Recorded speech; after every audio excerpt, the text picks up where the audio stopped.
Bismillahirrahmanirrahim. Assalamualaikum dear students. Myself Mohammad Saif Rehan and you're watching Study with Usaid. Last time हमने translocation of organic solutes in plants देखा और वहां पर pressure flow theory पढ़ी जो कि अंस मंच ने प्रपोज की थी 1913. Today we are discussing transport in man. Transport in man के लिए जो दो सिस्टम्स हैं हमारे पास, first one is cardiovascular system, the other one is lymphatic system.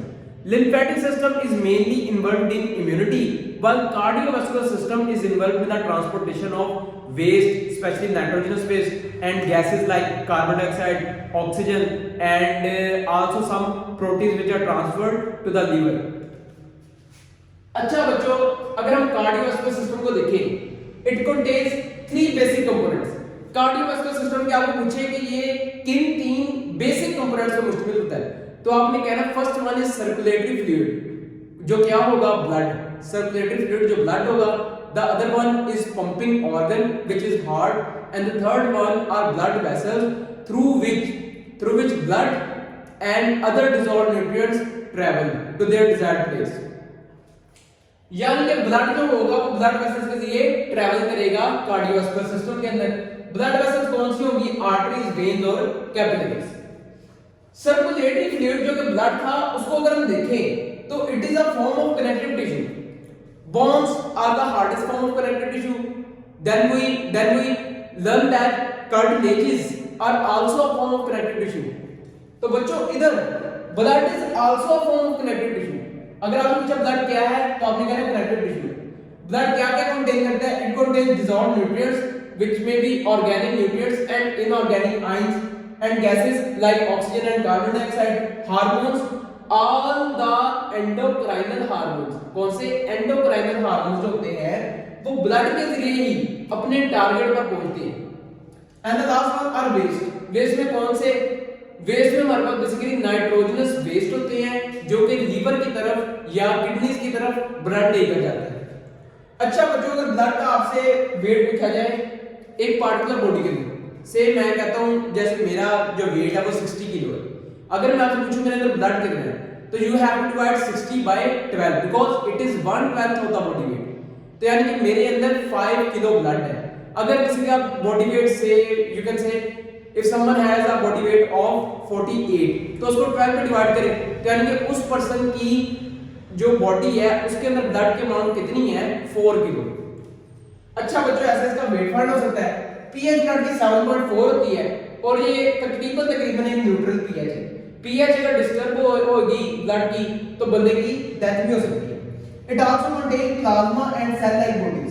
Plasma जो है उसकी अमाउंट ज्यादा होगी व्हिच इज 55% और सेल लाइक बॉडीज 45% अप्रॉक्सीमेटली. सबसे पहले हम प्लाज्मा देखेंगे. प्लाज्मा एक लिक्विड टाइप मटेरियल है. ये लिक्विड टाइप क्यों है? Because it contains 90% water. Plasma के अंदर 90% पानी होता है and also dissolve substances. Dissolve substances में हमारी बॉडी कहती है कि डिसॉल्व सब्सटेंसेस की 6 टाइप्स हैं या कैटेगरीज हैं. डिसॉल्व सब्सटेंसेस की 6 टाइप्स हैं या कैटेगरीज हैं. Number 1 are inorganic ions. Plasma के अंदर डिसॉल्व सब्सटेंसेस में इनऑर्गेनिक आयंस की जो एक शरह है या आप कह सकते हैं एक परसेंटेज है वो 0.9% है. 0.9%. और ये जो इनऑर्गेनिक आयंस की रेशियो है ये ब्लड की पीएच को मेंटेन करने में बड़ा अहम रोल प्ले करती है. जहां पर बच्चों हमने 13 चैप्टर में हैम्बर्गर फिनोमेना या क्लोराइड शिफ्ट पढ़ा, वहां पर हमने देखा कि क्लोरीन जब यानी कि पोटेशियम के साथ कंबाइन करती है तो कैसे ब्लड की पीएच जो है वो मेंटेन रहती है. इसी वजह से ब्लड जो है बफर के तौर पे एक्ट करता है. इनऑर्गेनिक आयंस के अंदर 2/3 यानी कि अप्रॉक्सीमेटली 0.6 to 0.7 वो सोडियम आयन होगा. ये भी एमसीक्यूज आपने याद रखना. नंबर 2 में प्लाज्मा प्रोटीन है. ब्लड के अंदर या प्लाज्मा के अंदर 7 to 9% प्लाज्मा प्रोटीन्स होती हैं जिनके अंदर हमारे पास फाइब्रिनोजिन है. फाइब्रिनोजिन क्या करती है? ये फिब्रिन के अंदर कन्वर्ट होती है जो कि क्या करती है? ब्लड क्लॉटिंग के अंदर मदद करती है. थ्रोम्बिन है. Thrombin act as a catalyst in blood clotting process. इसके अलावा हमारे पास इम्यूनोग्लोबुलिन्स है जिनको कौन सिंथेसाइज करता है? Red bone marrow. इम्यूनोग्लोबुलिन्स के अंदर क्या आती है? एंटीबॉडीज आती है जो कि बॉडी के अंदर इम्यूनिटी का मैकेनिज्म परफॉर्म करती है. Most of the plasma proteins are synthesised by liver, ये भी आपको पॉइंट याद रखना। Third one are organic nutrients, इनके अंदर फैट्स होंगे, लिपिड्स होंगे, अमाइनो एसिड्स होंगे, जो कि आगे हम लीवर की तरफ जाएंगे। जैसे ग्लाइकोजन होता है लीवर और मसल्स के अंदर स्टोर होता है, जिसको ग्लूकोज में कन्वर्ट किया जाता है ग्लूकोनियोजेनेसिस की मदद से। अच्छा बच्चों, इसके अलावा हमारे पास चौथे नंबर पे है नाइट्रोजनस बेस। नाइट्रोजनस बेस भी होंगे इसके अंदर, यानी कि नाइट्रोजन प्रोटीन बेस्ड भी होंगे, जिनको लीवर के अंदर ले जाकर पहले डिटॉक्सिफाई किया जाएगा और उसके बाद डिटॉक्सिफाई करने के बाद जो यूरिया बनेगा हमारे पास उन नाइट्रोजनस बेस का, उसको किडनी की तरफ ब्लड के जरिए ट्रांसपोर्ट किया जाएगा, जो कि बाद में बॉडी से एक्सक्रीट कर दी जाएगी या खारिज कर दी जाएगी। Last one are hormones and gases. बच्चों ब्लड के अंदर हार्मोन्स और गैसेस भी प्लाज्मा के अंदर पाई जाती हैं। हार्मोन्स में जितने भी एंडोक्राइनल हार्मोन्स होंगे वो प्लाज्मा के अंदर ही मौजूद होंगे। इसके अलावा गैस में हमारे पास कार्बन डाइऑक्साइड, ऑक्सीजन भी होती हैं, जो प्लाज्मा के अंदर पाई जाती हैं, जिनको हमने क्या करना है, ट्रांसपोर्ट करना है बॉडी के अंदर। अच्छा बच्चों, ये तो हो गया प्लाज्मा के अंदर कौन कौन सी चीजें पाई जाएंगी। इसके अलावा हम पढ़ेंगे सेल और सेल लाइक बॉडीज के अंदर, सेल और सेल लाइक बॉडीज जो कि 45% ऑफ ब्लड कंपोज कर रही है, उनके अंदर क्या होगा। बच्चों उनके अंदर बेसिकली 3 तरह के ब्लड सेल्स होते हैं। There are basically 3 types of blood cells, red blood cells RBCs, white blood cells डब्ल्यूबीसीज एंड प्लेटलेट्स। अच्छा बच्चों, सबसे पहले तो इनका नाम, इनका नाम क्या है। आरबीसीज को एरिथ्रोसाइट्स कहा जाता है, डब्ल्यूबीसीज को ल्यूकोसाइट्स कहा जाता है, प्लेटलेट्स को थ्रोम्बोसाइट्स कहा जाता है। आरबीसीज का जो कलर होता है वो रेड होता है। रेड क्यों होता है? बिकॉज इट कंटेन्स हीमोग्लोबिन, इसके अंदर हीमोग्लोबिन होता है। और हीमोग्लोबिन कितना होगा, वो जो रेड ब्लड सेल्स होते हैं उनके अंदर अबाउट 95%, कितने परसेंट, 95% इनके अंदर हीमोग्लोबिन होगा। और इसके अलावा जो बाकी का 5% है उनमें वाटर भी हो सकता है, एंजाइम्स भी हो सकते हैं, इसके अलावा सॉल्ट्स भी हो सकते हैं, इनऑर्गेनिक आयंस भी हो सकते हैं। बट जो मेजर पोर्शन है आरबीसी का वो 95% यही है हीमोग्लोबिन। और इसकी अगर शेप पूछे तो वो बाइकनकेव होती है, बाइकनकेव। इसके अलावा बच्चों अगर वो आपसे पूछे कि डब्ल्यूबीसीज का कलर क्या होता है, दे आर कलरलेस, इनका कोई कलर नहीं होता। क्यों? क्योंकि इनके अंदर हीमोग्लोबिन जैसा कोई पिगमेंट नहीं मौजूद। प्लेटलेट्स का कलर भी कलरलेस होते हैं, इनका भी कोई कलर नहीं होता। Why? Because they don't contain any pigment. Third one कि ये प्रोड्यूस कहां होते हैं। बच्चों रेड ब्लड सेल्स हमारी जिंदगी के अंदर 2 जगहों से प्रोड्यूस होते हैं। एक एम्ब्रियो के अंदर या एम्ब्रियोनिक लाइफ में रेड ब्लड सेल लीवर और स्प्लीन से प्रोड्यूस होते हैं। जब एक इंसान जो है, एक मैन जो है वो एम्ब्रियोनिक लाइफ से निकल जाए, यानी कि वो एम्ब्रियोनिक लाइफ से निकल के अडल्ट बन जाए या उसका चाइल्डहुड चल रहा हो, तो उसके अंदर जो रेड ब्लड सेल्स बनेंगे वो रेड बोन मैरो से बनेंगे। कहां से बनेंगे? रेड बोन मैरो से। मगर एम्ब्रियोनिक लाइफ के अंदर लीवर और स्प्लीन से बनते हैं।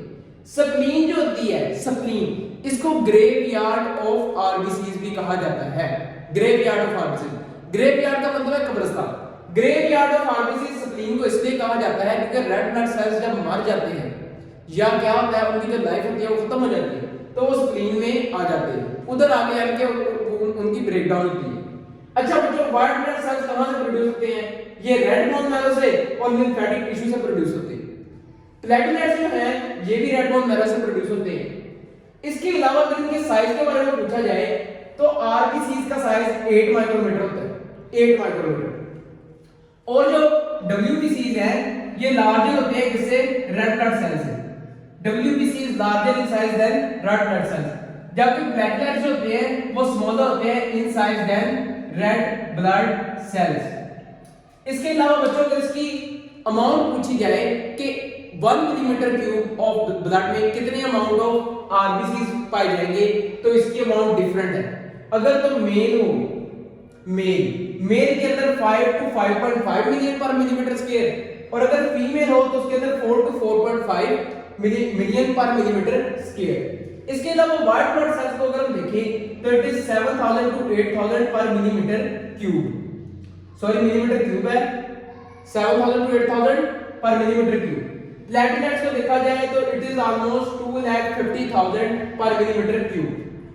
अच्छा, मैच्योर रेड ब्लड सेल, जो इमैच्योर रेड ब्लड सेल होता है उसके अंदर न्यूक्लियस होगा, मगर एक मैच्योर रेड ब्लड सेल के अंदर न्यूक्लियस नहीं होता, न्यूक्लियस नहीं होता एक मैच्योर रेड ब्लड सेल के अंदर। ये कहां की बात कर रहा हूं, ये मैं मैमल्स की बात कर रहा हूं।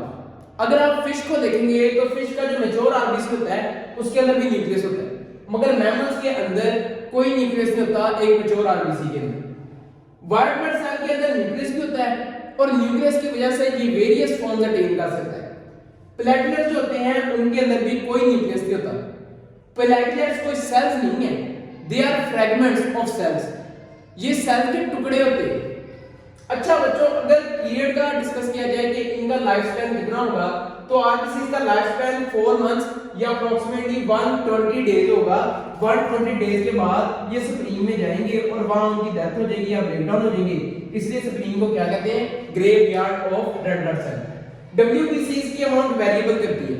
वेरी कैसे करती है कि बॉडी के अंदर एक पार्टिकुलर यानी कि लाइफ स्पैन के अंदर कितनी दफा बीमारियों ने हमला किया उसके ऊपर ये डिपेंड करती है।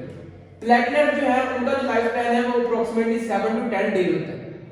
बच्चों अगर हम इनका फंक्शन देखें तो रेड ब्लड सेल तो ट्रांसपोर्ट करता है किनको, गैसेस को। गैसेस में हमारे पास ऑक्सीजन भी आएगी, कार्बन डाइऑक्साइड आएगी और बाद में हमारे पास कार्बन मोनोऑक्साइड भी अगर इनहेल कर रहे हो तो उसको भी ट्रांसपोर्ट करता है कौन, red blood cell. White blood cell का जो मेन फंक्शन है वो रोल है इम्यूनिटी के अंदर, यानी कि जिस्म को बीमारियों से महफूज रखता है। प्लेटलेट्स का रोल है ब्लड क्लॉटिंग के अंदर, यानी कि ये ब्लड को क्लॉट करता है और खून के रिसने को बंद करता है ताकि खून जो है वो बॉडी से निकल ना पाए। बच्चे जो डेंगू होता है उसके अंदर इन्हीं की अमाउंट गिर जाती है, प्लेटलेट्स की अमाउंट गिर जाती है, जिसकी वजह से क्या होता है, जो खून होता है वो नाक के जरिए और मुंह के जरिए बाहर आना शुरू हो जाता है। अच्छा बच्चों, इसके अलावा अगर हम व्हाइट ब्लड सेल्स की टाइप देखें तो हमारी बुक्स इनको पहले दो ग्रुप्स में तकसीम करती है। I mean, they are firstly divided into two groups. First one are granulocytes, the other one are agranulocytes. And this basic grouping of white blood cell is based on granules. Granules की basis पे इनको तकसीम किया जाता है। एक आगे granulocytes जिनमें granules प्रेजेंट होते हैं, other one are agranulocytes. agranulocytes का मतलब है जिनमें कोई granules नहीं होंगे या नॉन granules। अच्छा बच्चों, ग्रेन्युलोसाइट्स में हमारे पास तीन टाइप्स हैं। First one are basophils, second one are neutrophils, third one are eosinophils. बच्चों बेसोफिल्स की परसेंटेज 1% से भी कम होगी। Neutrophils abundant type of white blood cell है और इनकी जो परसेंटेज होगी वो 62% होगी। इसके अलावा इओसिनोफिल्स की जो परसेंटेज होगी वो 2% होगी। अच्छा बच्चों, एक ग्रेन्युलोसाइट्स में देखा जाए तो इनमें दो व्हाइट ब्लड सेल आते हैं। First one are monocytes, other one are lymphocytes. Monocytes जो परसेंटेज है वो 3% है, जबकि lymphocytes are the second most abundant white blood cell जिनकी परसेंटेज कंपोजिशन कितनी है, 32%। लिम्फोसाइट्स के अंदर बी लिम्फोसाइट्स भी आते हैं जो कि एंटीबॉडीज क्या करते हैं, प्रोड्यूस करते हैं, और टी लिम्फोसाइट्स भी आते हैं। इसके अलावा मोनोसाइट्स जो होते हैं वो कहता है कि मोनोसाइट्स हमारी बॉडी के अंदर सेल और टिश्यूज के अंदर इन्वेड करते हैं और वहां चले जाते हैं। सेल और टिश्यूज के अंदर जितने भी बैरूनी या फॉरेन इन्वेडर्स आते हैं, मोनोसाइट्स उनके ऊपर जाकर हमला करते हैं। 10 to 20 hours later monocytes tissue macrophages में कन्वर्ट हो जाते हैं। किसके अंदर कन्वर्ट हो जाते हैं? 10 to 20 hours later monocytes converted into tissue macrophages. They are converted into macrophages 10 to 20 और later। अच्छा बच्चों, अब एक और बात और समझनी है, न्यूट्रोफिल्स और मैक्रोफेजेस। जब ये मोनोसाइट्स मैक्रोफेजेस में बन गए, न्यूट्रोफिल्स और मैक्रोफेजेस ये ब्लड के जरिए यानी कि ब्लड के जरिए कहां जाते हैं? उन जगहों पे जाते हैं जहां पर कोई बैरूनी हमलावर आया हो। उन जगहों पर जाएंगे जहां पर कोई बैरूनी हमलावर या कोई एंटीजन आया हो। ये उन जगहों पे जाकर क्या करेंगे? उन जगहों पे जाकर बैक्टीरिया को या जो भी एक्सेट्रा कोई भी हमलावर हो उसको जाकर उसकी तोड़फोड़ शुरू कर देंगे, उसको क्या करना शुरू कर देंगे? उसको डिस्ट्रॉय करना शुरू कर देंगे। और इस प्रोसेस के अंदर इन दोनों की, न्यूट्रोफिल्स की और मोनोसाइट्स की डेथ भी हो सकती है। जब इनकी डेथ हो जाएगी तो ये बॉडी के ऊपर व्हाइट कलर का एक सब्सटेंस आता है जिसको पस कहते हैं। पस व्हाइट कलर का होता है, क्यों? क्योंकि वो असल में न्यूट्रोफिल्स और मोनोसाइट्स से होते हैं जो कि इस जंग के दौरान शहीद हो गए। तो पस basically composed of neutrophils and monocytes. बच्चों इसके अलावा एक और बात करना चाहूं कि जो मोनोसाइट्स और न्यूट्रोफिल्स हैं यही डिस्ट्रक्शन ऑफ फॉरेन इन्वेडर्स में हिस्सा लेंगे। बाकी जो है इनका रोल कुछ और है। लिम्फोसाइट्स, बी एंड टी, इनका रोल इम्यूनिटी के अंदर है। अच्छा, इसके अलावा हमारे पास बेसोफिल्स हैं। बेसोफिल क्या करते हैं? Basophil produce heparin. ये एक सब्सटेंस प्रोड्यूस करते हैं जिसका नाम है हिपैरिन। हिपैरिन करता क्या है? ब्लड क्लोटिंग को इनहिबिट करता है। यानी कि एक जगह पे जब प्रॉपर ब्लड फ्लो बन गया तो अब जो फिब्रिन होंगे उनको और नहीं हमने उधर थ्रेड करना, इनमैश करना, हमने उनको कहना है कि भाई ये पास कर दो, क्लोट बन गया, तो हिपैरिन उधर ब्लड क्लोटिंग को इनहिबिट कर देगा। इसके अलावा बेसोफिल्स एक और सब्सटेंस प्रोड्यूस करते हैं जिसको हिस्टामिन कहते हैं। Histamine participate in allergic reaction.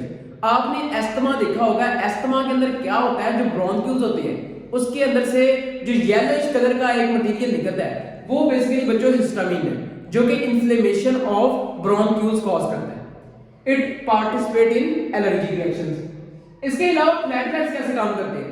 बच्चों प्लेटलेट्स कोई सेल्स नहीं है, ये फ्रैगमेंट्स हैं ऑफ लार्ज सेल्स।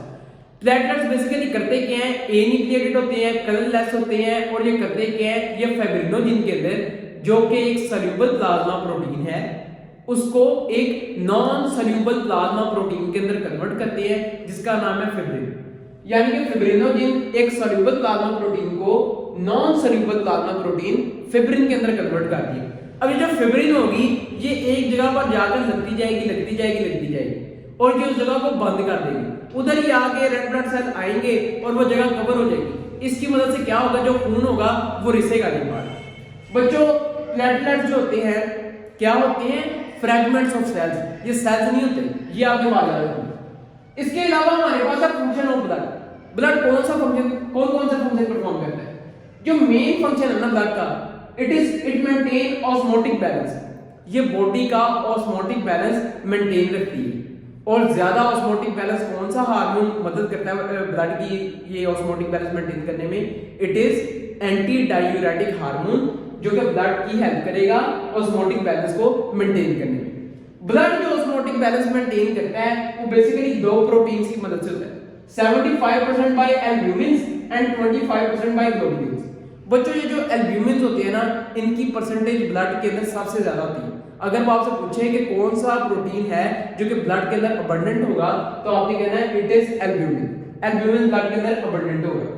इसके अलावा ब्लड ट्रांसपोर्टेशन में भी हेल्प करता है। ये ऑक्सीजन को, कार्बन डाइऑक्साइड को और मुख्तलिफ गैसेस को बॉडी के अंदर ट्रांसपोर्ट करता है, उनकी एक्सचेंज करता है। इसके अलावा हार्मोन्स को भी उनकी टारगेट साइट्स पर ट्रांसपोर्ट करता है। हार्मोन्स के अंदर तमाम एंडोक्राइनल हार्मोन्स आएंगे जो कि ब्लड के जरिए अपनी टारगेटेड साइट्स पर जाते हैं। Number 3 is blood act as a buffer mechanism. हमने 13 चैप्टर में जब हमने हेमबर्गस फिनोमेना या क्लोराइड शिफ्ट पढ़ा वहां पर हमने डिस्कस किया कि ब्लड बफर के तौर पे भी एक्ट करता है, क्योंकि जो क्लोराइड आयन और बाइकार्बोनेट आयन की एक्सचेंज हुई थी उसमें क्या हुआ? बाइकार्बोनेट आयन के साथ कौन मिल गया? सोडियम आयन, और क्लोराइड आयन के साथ कौन मिल गया? Potassium ion. इस तरह आयंस की जो एक इम्बैलेंसमेंट हुई थी उसको ब्लड ने कवर किया। इस वजह से ब्लड बफर के तौर पे भी एक्ट करता है और अपनी पीएच को चेंज नहीं होने देता, या अगर पीएच में चेंज हो तो उसको बहुत मायने रखता है। फोर्थ वन इज डिफेंस या इम्यूनिटी।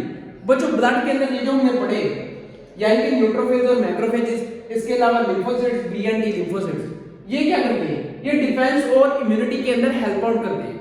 डिफेंस और इम्यूनिटी के अंदर हमारी बॉडी को बाहर से आने वाले हमलावरों से महफूज रखते हैं। Fifth one, it also helps in blood clotting process. वो हमने पढ़ा कि प्लेटलेट्स जो होते हैं वो फिब्रिनोजेन को फिब्रिन के अंदर कन्वर्ट करेंगे और ब्लड क्लोट करेंगे ताकि खून जाया ना हो। Sixth one is exchange of materials. बच्चों ब्लड की जो कैपिलरीज होती है ना, क्या कहा मैंने? ब्लड की जो कैपिलरीज होती है, कैपिलरीज बेसिकली क्या करती हैं? कैपिलरीज की मदद से गैसेस, मटेरियल्स कौन से होंगे? गैसेस और इसके अलावा न्यूट्रिएंट्स ये एक्सचेंज होंगे। यानी कि क्या होगा? गैसेस की एक्सचेंज हमने रेस्पिरेशन में पढ़ा कि जो एल्वियोलाई होता है उसको सराउंड किया होता है अब ब्लड कैपिलरी नेटवर्क में। वो ब्लड कैपिलरी नेटवर्क क्या करता है, efficient exchange of gases like carbon dioxide and oxygen.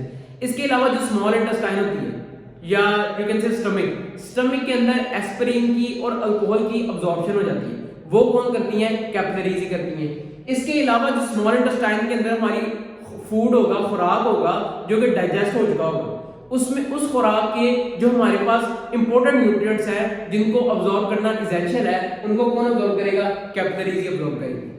तो बच्चों ये हैं फंक्शंस ऑफ ब्लड और आज हमने कार्डियोवास्कुलर सिस्टम का एक हिस्सा पढ़ा। कल हम स्ट्रक्चर ऑफ हार्ट, इसके अलावा कार्डियक साइकिल भी पढ़ेंगे।